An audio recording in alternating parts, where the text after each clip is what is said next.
Perkenalkan, saya Rifyandito Eshazati Putra, NIM 19035, akan menjelaskan mengenai pemeriksaan subjektif. Pemeriksaan subjektif ini merupakan data umum tentang pasien, seperti identitas pasien, keluhan pasien, riwayat kesehatan umum, riwayat kesehatan gigi, kebiasaan buruk, dan juga riwayat kesehatan keluarga. Berikut adalah contoh anamnese dari pemeriksaan subjektif. Permisi Bu, untuk nama lengkapnya siapa nggih? Sunarwati. Untuk tanggal lahirnya Bu? 9 September 1974. Oke. Untuk umurnya? 47 tahun. Untuk sekarang ini pekerjaannya apa Bu? Pekerjaan saya perangkat desa. Untuk alamat rumahnya Bu? RT 2 RW 3 Desa Kandang Tepus, Kecamatan Menduro.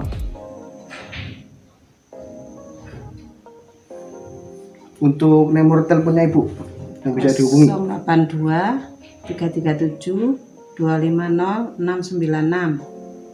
Untuk status perkawinannya kawin ya Bu? Kawin. Untuk nama orang tua atau walinya?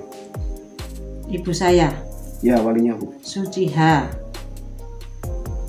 Kebangsaannya Indonesia ya Bu? Iya, Untuk suku bangsanya suku Jawa. Jawa. Oke, baik. Untuk selanjutnya Ibu sakit apa ya keluhannya? Sakit gigi Pak. Di mana Bu? Bagian mana? Di bagian belakang sendiri Pak, yang bawah Oh iya. sebelah kiri. Sudah mulai kapan Bu? 3 hari yang lalu Pak. Untuk sebelumnya apakah ada sakit-sakit gigi yang dulu sudah? Dulu pernah Pak sakit gigi Di mana? di yang sebelah kanan, tapi sudah saya kasih obat warung itu sembuh. Oh, oke.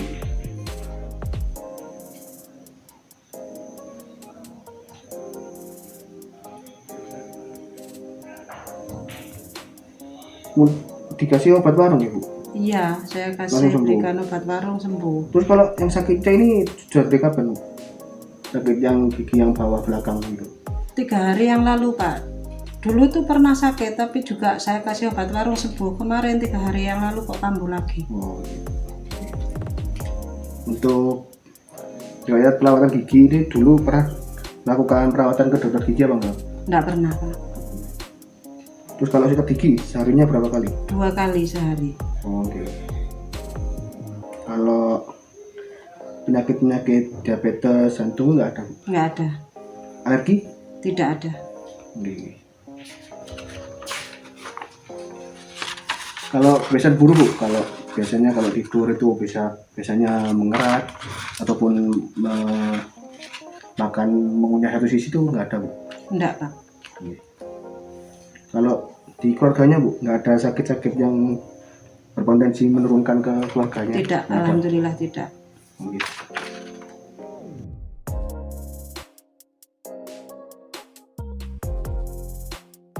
Untuk pemeriksaan selanjutnya, ada pemeriksaan keadaan umum pasien. Yang pertama, itu memeriksa kondisi fisik dari pasien. Untuk kondisi fisik dari pasien dapat dilihat bahwa kondisi fisik pasien itu baik. Kemudian yang kedua, itu dilakukan pemeriksaan tanda-tanda vital pasien. Yang pertama ada pemeriksaan tekanan darah, respirasi per menit, denyut nadi, temperatur, berat badan, dan juga tinggi badan dari pasien. Pertama, dilakukan pengecekan tekanan darah, kemudian dilakukan pengukuran respirasi per menit, selanjutnya denyut nadi per menit, kemudian suhu tubuh atau temperatur, berat badan tubuh, dan juga tinggi badan. Dan jangan lupa untuk semua datanya dicatat pada kartu status pasien. Selanjutnya yaitu pemeriksaan secara visual pada gingiva dan juga polipulpa. Yang pertama yaitu pada pemeriksaan gingiva.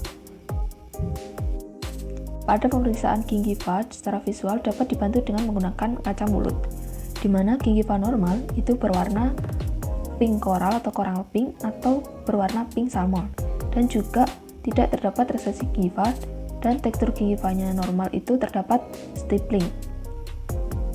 Pemeriksaannya yaitu pasien ditidurkan untuk membuka mulut, kemudian dilakukan pemeriksaan secara visual menggunakan kaca mulut pada setiap bagian gingiva. Pemeriksaan dilakukan pada setiap permukaan gingiva, baik pada rahang atas maupun rahang bawah, pada bagian labial, bukal, lingual maupun pada bagian gingiva bagian palatal.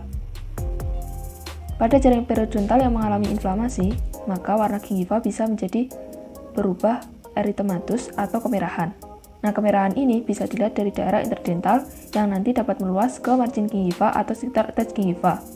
Kemudian juga bisa dijumpai adanya resesi gingiva atau tidak adanya bentuk stippling pada permukaan gingivanya.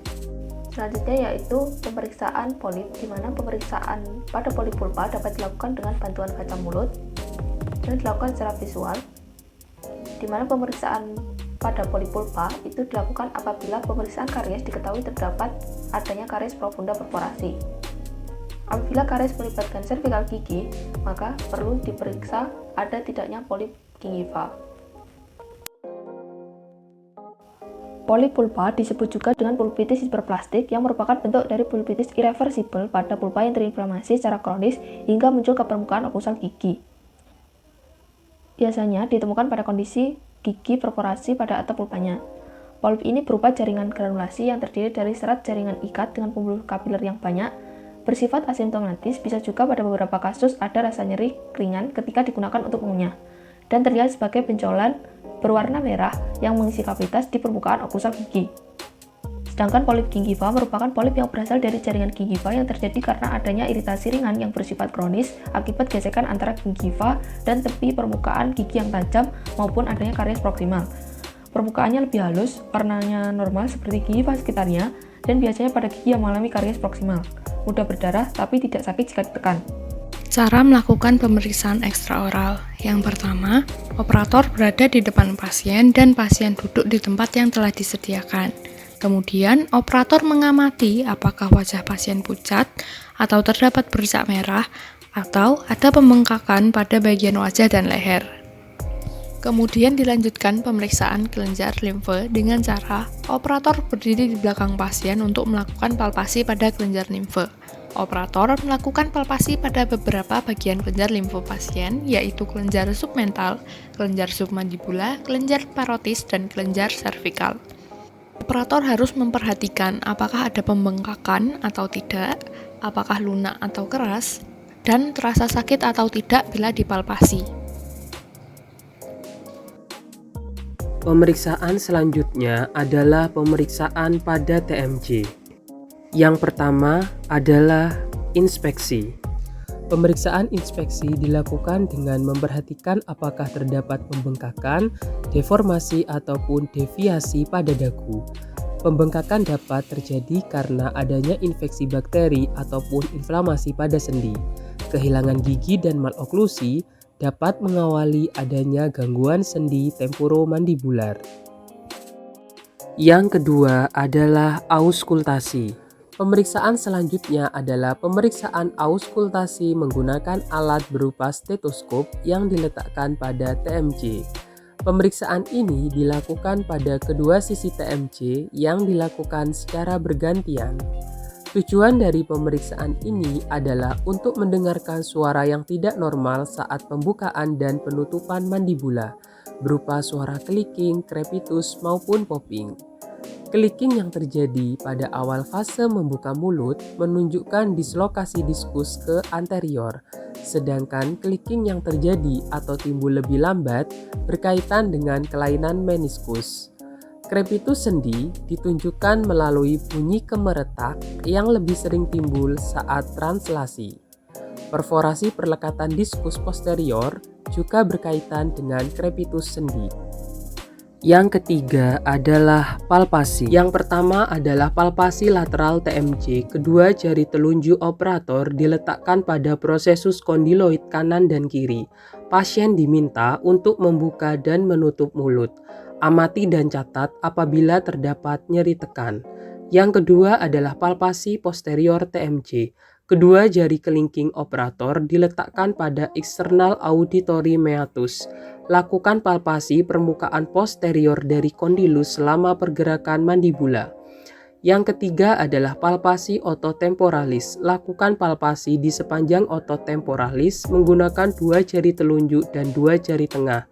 Catat apabila terdapat nyeri tekan. Yang keempat adalah palpasi otot masseter. Lakukan palpasi pada area bawah mata menggunakan kedua ibu jari. Kemudian lakukan palpasi selebar dua jari di depan tragus. Catat apabila terdapat nyeri tekan. Yang terakhir adalah palpasi musculus pterygoideus lateral. Pasien diinstruksikan untuk membuka mulut, kemudian letakkan jari telunjuk operator di belakang tuberositas maksila. Kemudian pasien diinstruksikan untuk melakukan gerakan mandibula ke lateral kanan dan kiri. Dan yang terakhir adalah ring of motion mandible. Pemeriksaan ini mengukur pembukaan mandibula maksimum dengan cara mengukur tepi insisal gigi insisif rahang atas dan insisif rahang bawah menggunakan kaliper atau penggaris. Selanjutnya adalah pemeriksaan pada kelenjar saliva. Yang pertama adalah pemeriksaan kelenjar saliva submandibular. Pemeriksaan kelenjar submandibular menggunakan jari telunjuk, jari tengah, dan jari manis dari kedua tangan operator. Pemeriksaan ini dilakukan dengan inspeksi dan palpasi pada medial dari batas inferior mandibula di fossa submandibular yang dangkal. Apabila tidak terdapat pembengkakan atau pembesaran, berarti kondisi kelenjar submandibularis normal. Yang kedua adalah pemeriksaan kelenjar saliva parotis. Pemeriksaan kelenjar saliva parotis dilakukan dengan inspeksi dan palpasi pada kelenjar parotis yang terletak tepat di anterior dan inferior dari telinga, lateral dari ramus, dan meluas ke posterior otot sternocleidomastoideus. Apabila tidak terdapat pembengkakan, berarti kondisi kelenjar saliva parotis normal. Selanjutnya adalah menentukan kedalaman karies gigi. Untuk menentukan kedalaman karies gigi, dibutuhkan probe yang tumpul, di mana pada alat tersebut sudah ada teraan milimeter. Menentukan kedalaman karies yaitu dengan cara yang pertama, memasukkan probe ke dalam kavitas dengan menandai berapa milimeter masuknya probe ke dalam kavitas. Kemudian, dibandingkan dengan ketebalan dentin dan enamel gigi. Hasil pemeriksaan tersebut diinterpretasikan sebagai berikut. Kedalaman karies melibatkan hanya enamel saja, maka tergolong karies superficial. Apabila kedalaman karies melibatkan enamel dan setengah dentin, maka tergolong karies media. Dan jika kedalaman karies melibatkan enamel dan lebih dari setengah dentin, maka tergolong karies profunda. Selanjutnya adalah tes elektris, merupakan tes yang dilakukan untuk mengetes vitalitas gigi dengan listrik. Alatnya menggunakan electronic pulp tester atau EPT. Tes elektris ini dilakukan dengan cara 1. Gigi dibersihkan dan dikeringkan. 2. Gigi yang dibersihkan diberi konduktor berupa pasta gigi. 3. Gigi disentuh dengan menggunakan alat EPT pada bagian bukal atau labial, tetapi tidak boleh mengenai jaringan lunak. Tes ini dilakukan sebanyak 3 kali supaya memperoleh hasil yang valid. Tes ini tidak boleh dilakukan pada orang yang menderita gagal jantung dan orang yang menggunakan alat pemacu jantung. Gigi dikatakan vital apabila terasa kesemutan, geli, atau hangat, dan gigi dikatakan non-vital jika sebaliknya. Tes elektris ini tidak dapat dilakukan pada gigi restorasi karena stimulasi listrik tidak dapat melewati akrilik, keramik, atau logam.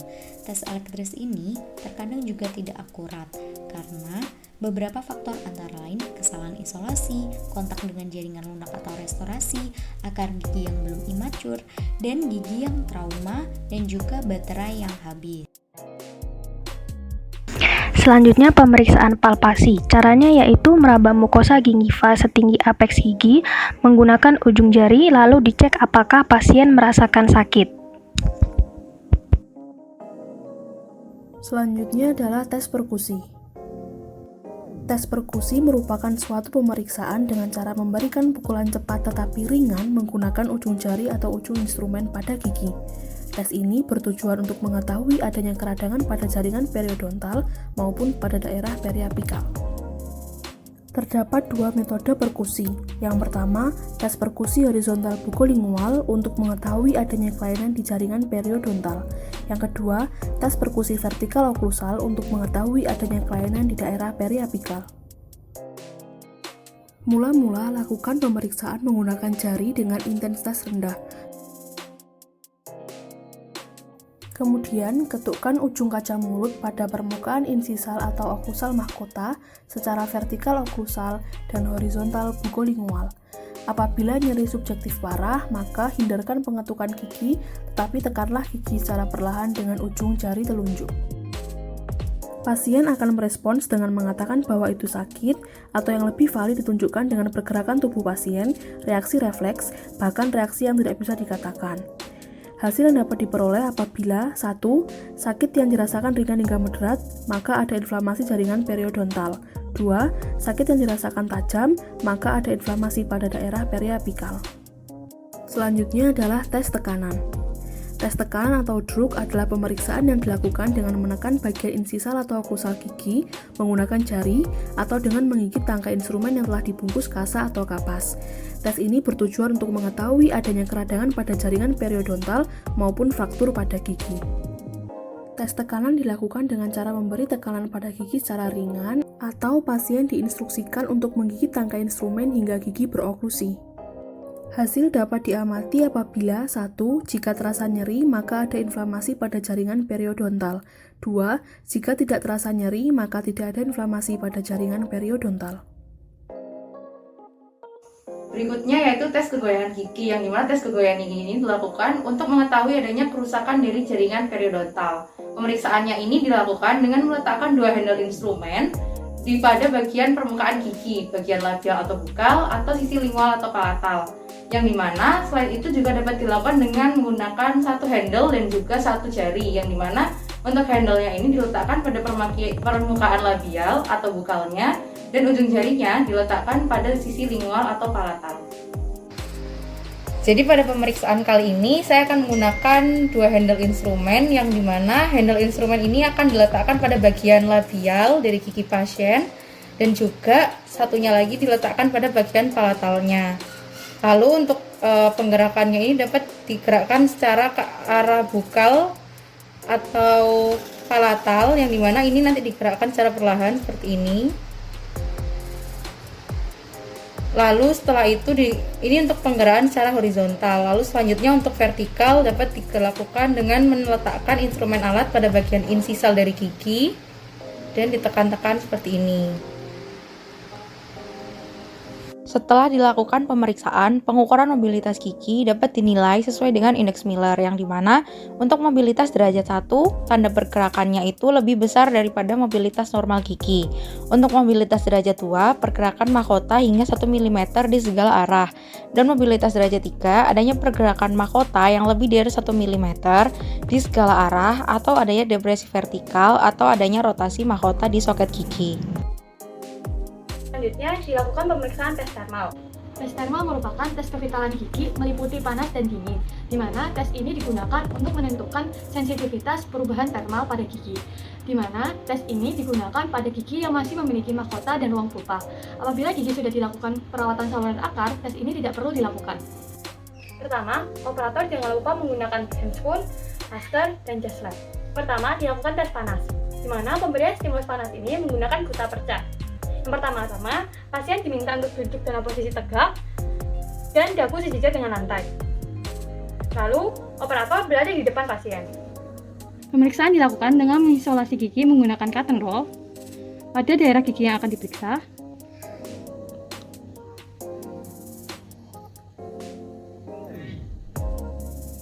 Lalu mengeringkan gigi menggunakan cotton pellet.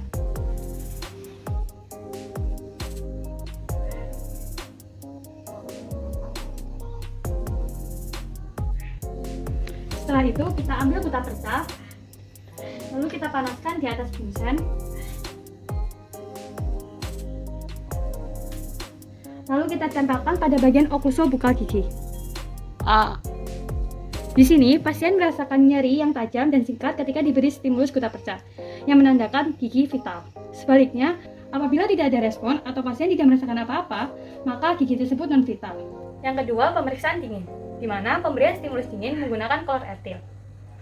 Untuk posisi pasien diminta untuk duduk tegak, pandangan lurus ke depan, dan dagu sejajar dengan lantai. Untuk posisi operator, berada di depan pasien, dan jangan lupa untuk menggunakan handscoon, masker, dan jas lab. Pemeriksaan dilakukan dengan mengisolasi gigi menggunakan cotton roll pada bagian gigi yang akan diperiksa, lalu mengeringkan gigi menggunakan cotton pellet.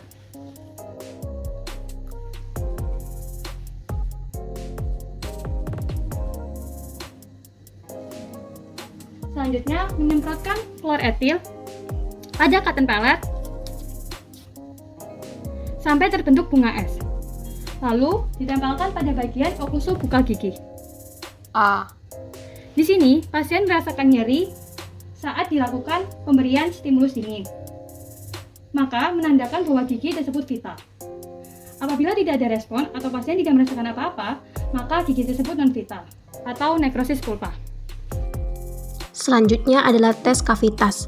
Tes kavitas bertujuan untuk mengetahui vitalitas gigi dengan cara melubangi gigi. Hasil vital jika terasa sakit dan tidak vital jika tidak ada sakit. Kavitas dibersihkan dengan ekskavator sampai bersih.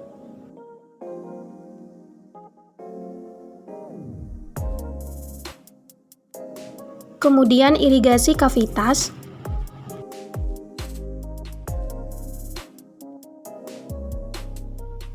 Lakukan penguburan pada dasar kavitas sesuai letak cavity entrance gigi yang dites menggunakan bur bulat atau silindris.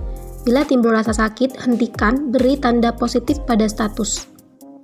Beri tanda negatif bila tidak terasa sakit, lalu teruskan penguburan sampai terjadi perforasi pulpa dan ditemukan semua orifice gigi yang dites. Bersihkan kavitas. Selanjutnya adalah tes jarum Miller. Tes jarum Miller diindikasikan pada gigi yang terdapat perforasi akibat karies atau tes kavitas. Jarum Miller yang paling kecil diberi stopper karet, masukkan ke kavitas, menembus orifice, teruskan ke saluran akar sampai timbul rasa sakit. Bila tes Miller tidak terasa sakit, diberi tanda negatif. Bila tidak dilakukan, maka diberi tanda 0. Selanjutnya lakukan foto ronsen dengan jarum Miller diletakkan di dalam kavitas.